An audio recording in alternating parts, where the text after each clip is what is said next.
Olá pessoal, tudo bem? Dando continuidade aí aos estudos da disciplina de irrigação e drenagem da Universidade Federal do Ceará, Agronomia, turma 2020.2, né? Hoje eu vou falar, ou continuar falando sobre os aspectos ou princípios básicos aí da irrigação relacionados à relação água e solo, certo? Esse vídeo ele tem um propósito apenas de ah, complementar, né, os estudos, certo? Qualquer imagem ou forma, né, foram representadas aqui apenas para fins didáticos, né, e para auxiliar aí os estudantes de agronomia a terem aí um reforço na aprendizagem, principalmente devido aí à pandemia ocorrida durante todo 2020, certo? Então, como eu falei, né, vamos falar aí sobre os princípios básicos da irrigação, né, na relação solo-água, planta e atmosfera, dando continuidade aos estudos da relação água-solo, certo? Hoje a gente começa aí a retirar mais o conceito de física do solo e introduzir, de fato, a, a irrigação, ok? Nesse sentido, né, a primeira coisa que a gente vai estudar aqui são os limites, né, inferior e superior, ou superior e inferior, ah, relacionados à umidade no solo.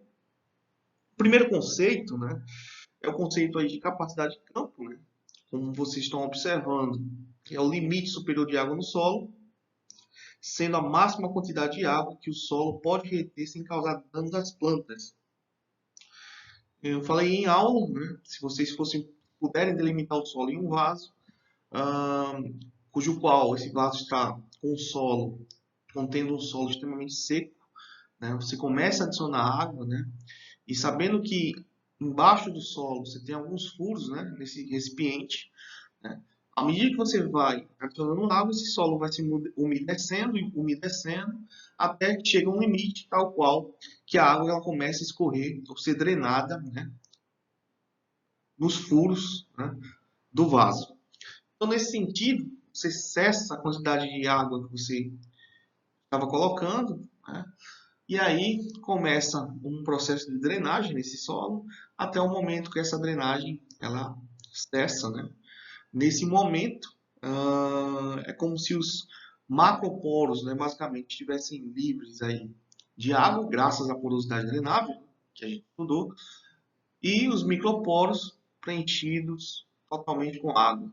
Então, basicamente, né, é um conceito aí de capacidade de campo que é muito difícil de definir, né? Deveríamos relacionar isso com o potencial gravitacional, mas quando a gente fala numa extensão muito grande de área, isso é complicado de se calcular.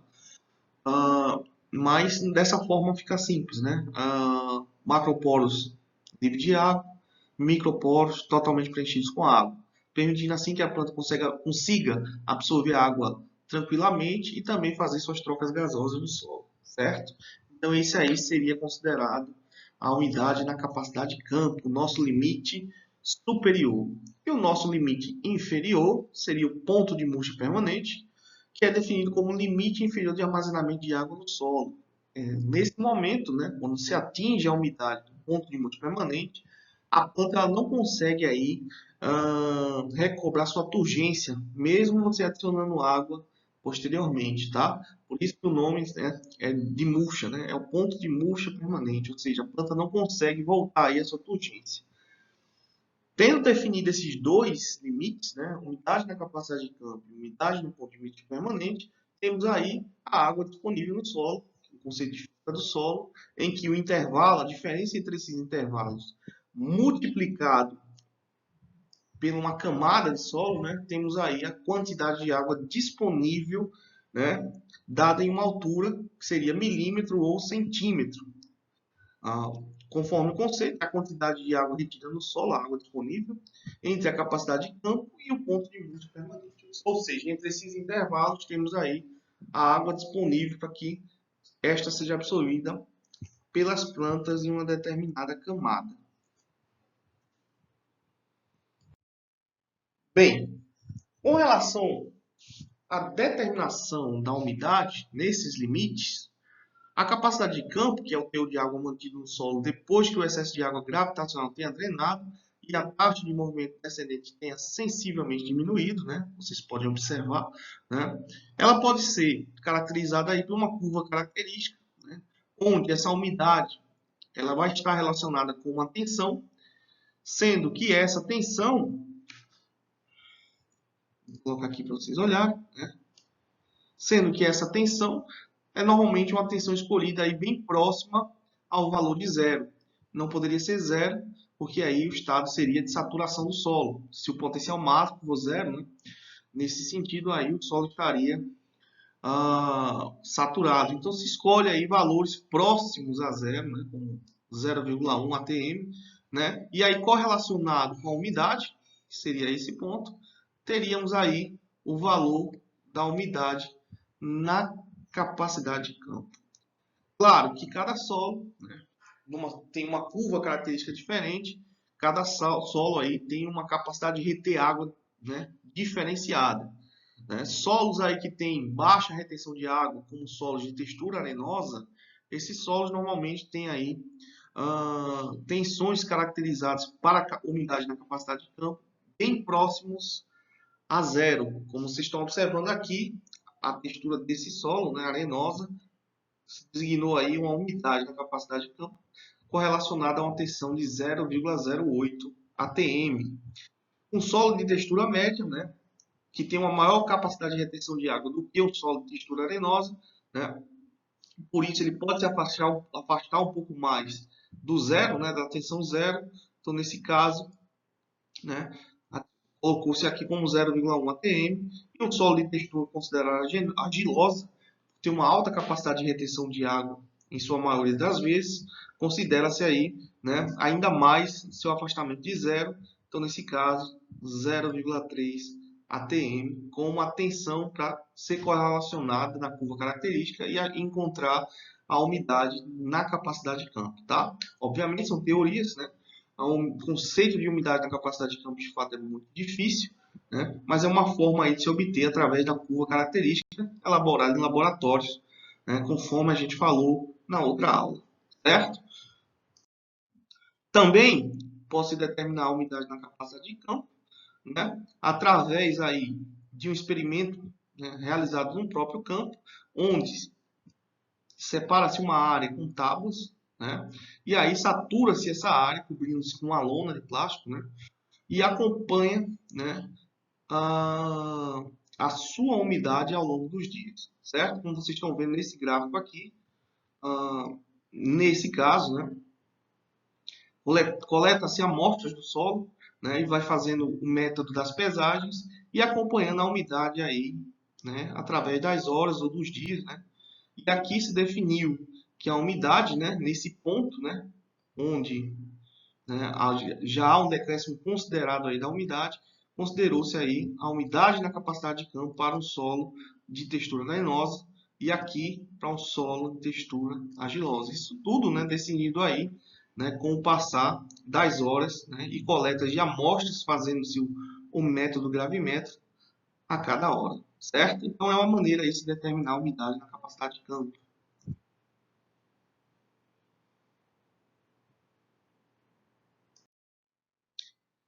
E o ponto de murcha permanente, né?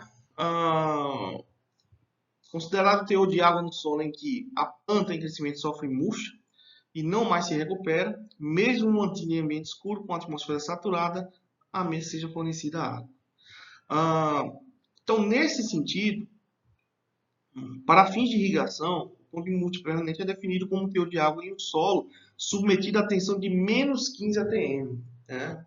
Eu contei em aula, né, que essa referência é a referência do girassol, né, em experimentos aí realizados na época na Inglaterra, e nesse sentido, né, se extrapola aí a umidade de ponto de murcha permanente correlacionada a uma tensão de menos 15 atm como referencial, certo? Já que cada cultura tem uma adaptação diferente ao estresse, ao déficit de água, né? Então, talvez culturas aí com menos tolerância ao déficit, com certeza aí vão ter o seu ponto de murcha permanente, né, em valores bem menores. Mas como referência, para fins práticos, como a gente nunca quer chegar na umidade no ponto de múltiplo permanente, adota-se aí o valor de menos 15 atm, num valor geral, para correlacionar aí numa curva característica a umidade no ponto de múltiplo permanente, tá? Então, esse aí é o ponto de múltiplo permanente, como a gente falou em aula. Aqui temos um esquema que eu fiz, né? Onde vocês podem observar que o limite superior, que é a umidade na capacidade de campo, e o limite inferior, que é a umidade no ponto de múltiplo permanente, né? Define o que seria a água disponível para as plantas, né? Aquele AD, né? Numa determinada camada, certo? Ou seja, essa parte laranja que vocês estão observando seria que a planta conseguiria absorver com maior facilidade, sem causar estresse. E aí temos dois tipos de estresse. O primeiro, pelo excesso de água, quando esse limite superior, né, ele, digamos assim, ele não é respeitado, né, devido a uma chuva excessiva ou, né, uma irrigação, né, em excesso. E aí temos aí o solo saturado, que não seria interessante para as plantas, né, pelo seu excesso de água, né, dificultando as trocas gasosas entre as raízes. E temos também, né, quando não há água, né, suficiente, a umidade aí passa do ponto de múltiplo permanente, ou seja, um déficit hídrico excessivo, né, que pode causar a morte das plantas, né, já que passou aí do ponto de múltiplo permanente, certo? Então, dentro disso, ao lado, temos aí a umidade, né, onde vocês têm dois aí interessantes aspectos, né? Primeiro, né? Se a gente considerar a tensão aí positiva, né? Colocar a tensão em módulo, teríamos aí quando a umidade, né? Ela aumenta, né? A tensão aí em módulo, né? Que fica positivo, né? Ela reduz, né? Chegando próximo a zero, né? Ou seja, quando a tensão está em zero, o solo está extremamente saturado, né? Colocando a tensão em módulo, tá, pessoal? E quando, né, ao contrário, né, a umidade ela começa a cair, essa tensão ela aumenta, né, colocando a tensão em módulo, né, ou seja, para valores elevados, né, já que a umidade está muito baixa. Ou seja, o ponto de múltiplo permanente, né, você tem uma tensão alta, né, enquanto, né, na capacidade de campo, né, como eu falei, a tensão se aproxima de zero, ok?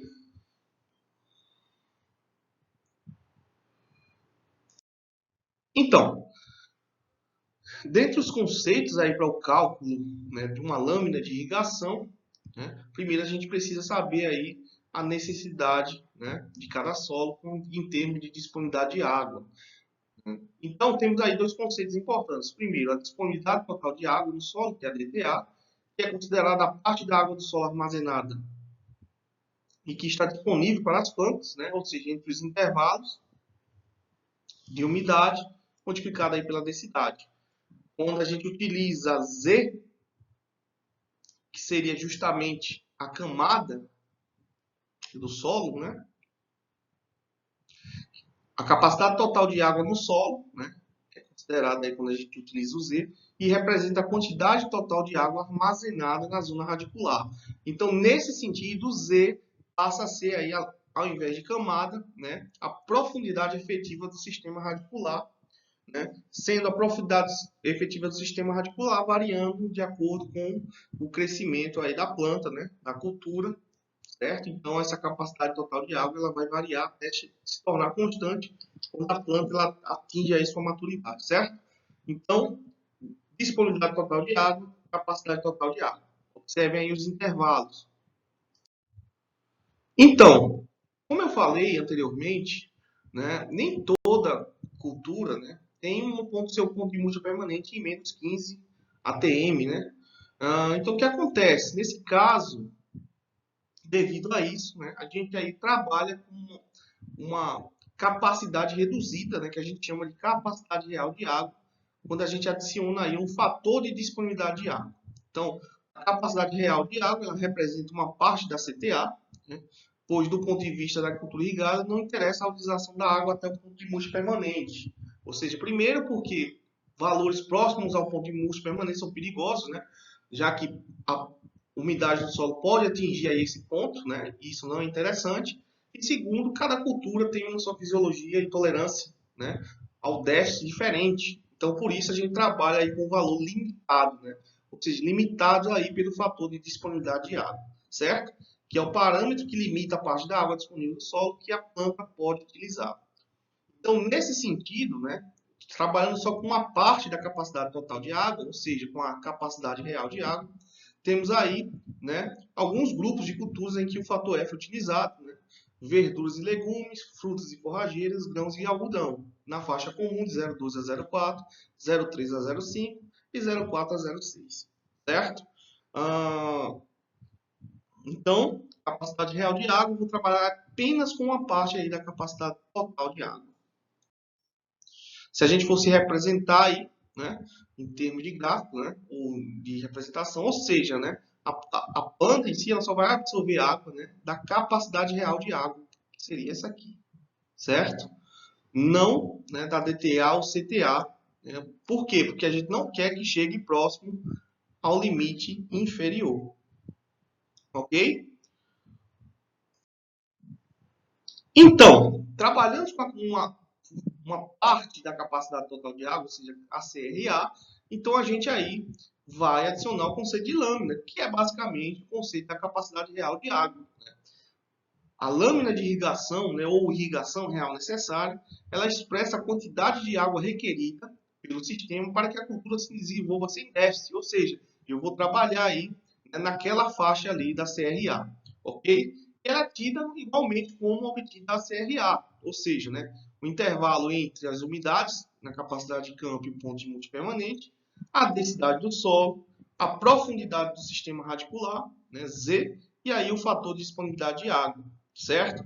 Então é muito simples. Por exemplo, se a minha CRA tem uma capacidade de 15 milímetros, e esgotou esses 15 milímetros, então a minha IRN vai ser 15 milímetros, certo? Para repor a capacidade real de água.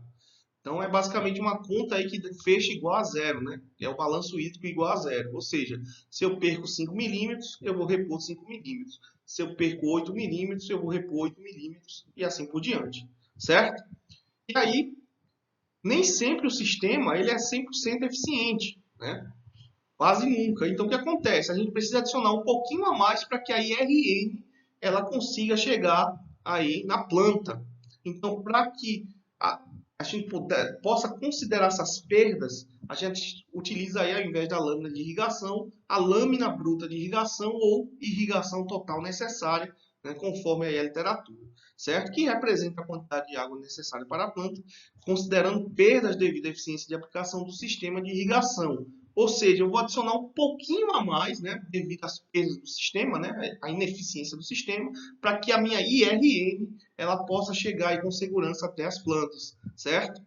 Então, a ITN vai ser igual a IRN dividido pela eficiência, essa eficiência normalmente utilizada aqui em decimal, certo?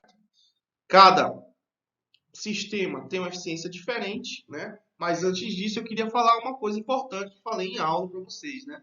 Existem duas maneiras aí de utilizar, né, a equação aí da irrigação real necessária. Né? A primeira, utiliza-se aí, né, a divisão por 10 e aí a umidade ela vai entrar em porcentagem, certo?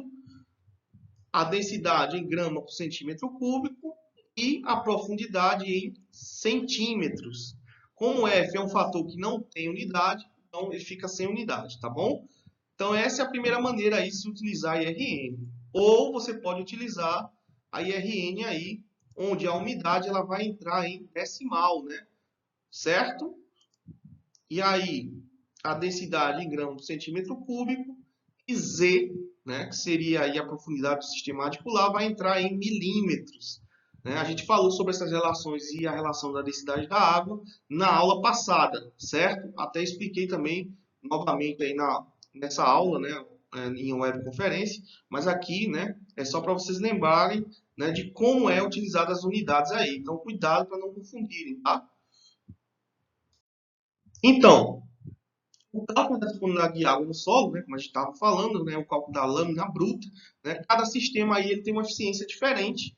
Então, nesse sentido, né, A gente tem aí, de acordo com a literatura, irrigação localizada com 90% a 95%, pivô central 85% a 95%, a aspersão convencional de 80% a 90% e a irrigação por sulcos de 50% a 70%, certo? Então, nesse exemplo, a gente vai calcular aqui, né, a capacidade total de água, a irrigação real necessária e a irrigação total necessária. Então, vamos lá. Então, ó, dados aí que a umidade na capacidade de campo é 33%, a umidade do ponto de murcho permanente é 16%, a densidade do solo é 1,20%, a cultura é o feijão com profundidade de 40 centímetros e F de 0,3%, e a irrigação por aspersão, uma eficiência de 85%, né, uma boa eficiência. Então, vamos calcular aí a CTA, a IRN e a ITN, certo?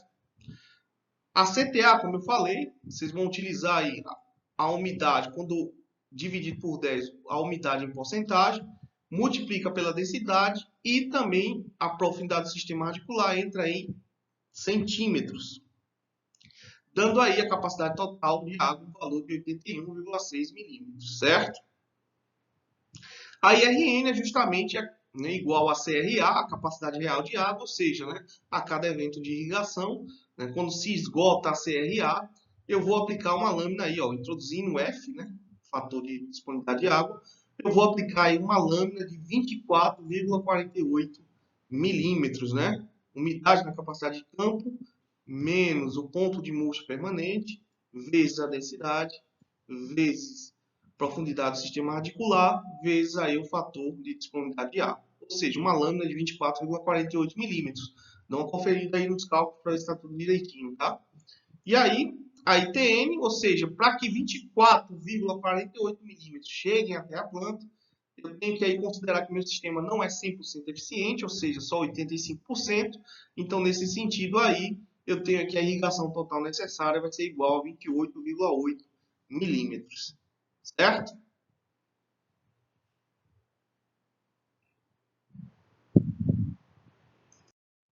Bem, e se eu quiser calcular o volume de água aplicada em uma área de 2 hectares, né?